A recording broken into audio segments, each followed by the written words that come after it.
बच्चों आज सीखेंगे स्वर एवं उनके भेद। तो बच्चों सीखने के लिए तैयार हो? तो बच्चों हम सबसे पहले स्वर क्या है जानते हैं।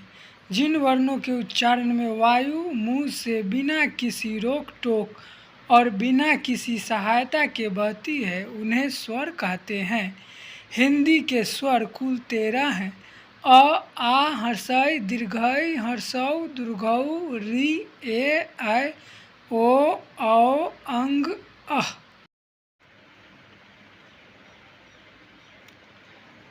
बच्चों स्वर के भेद जानते हैं।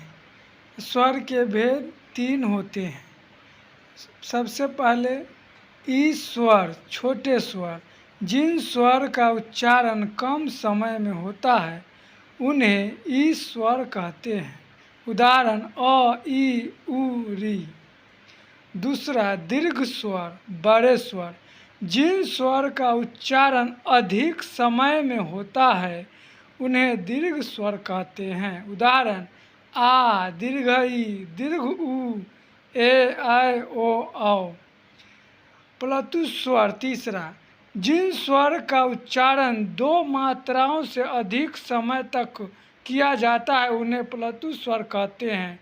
उदाहरण आ दीर्घ ई दीर्घ उ ए ऐ ओ औ। चौथा संयुक्त स्वर। 2 स्वरों के मेल से जो स्वर बनते हैं उन्हें संयुक्त स्वर कहते हैं। उदाहरण ए अ प्लस ई ऐ अ प्लस ए ओ अ प्लस उ औ अ प्लस औ। पाँचवा अनुस्वार। स्वर के अंत में अनुस्वार लगाने पर जो ध्वनि बनती है उसे अनुस्वार कहते हैं। उदाहरण अंग आह ई इह ऊ ए ऐ ओ औ। छठा विसर्ग स्वर। स्वर के अंत में विसर्ग लगने पर जो ध्वनि बनती है उन्हें विसर्ग कहते हैं, विसर्ग स्वर कहते हैं। उदाहरण अह आह इह इह उह उह रिह एह ऐ ओह औ। स्वर उच्चारण के नियम।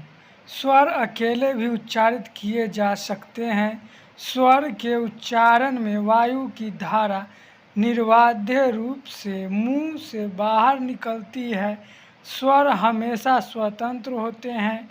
इन्हें किसी अन्य वर्ण की आवश्यकता नहीं होती। स्वर को बिना मात्रा चिन्ह के लिखा जाता है। सारांश। हिंदी के कुल स्वर 13 होते हैं।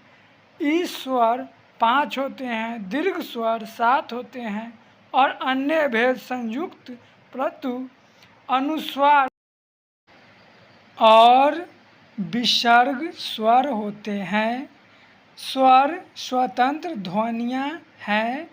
इनका उच्चारण बिना किसी बाधा के होता है। चैनल को सब्सक्राइब करें, लाइक करें, कमेंट करें। धन्यवाद।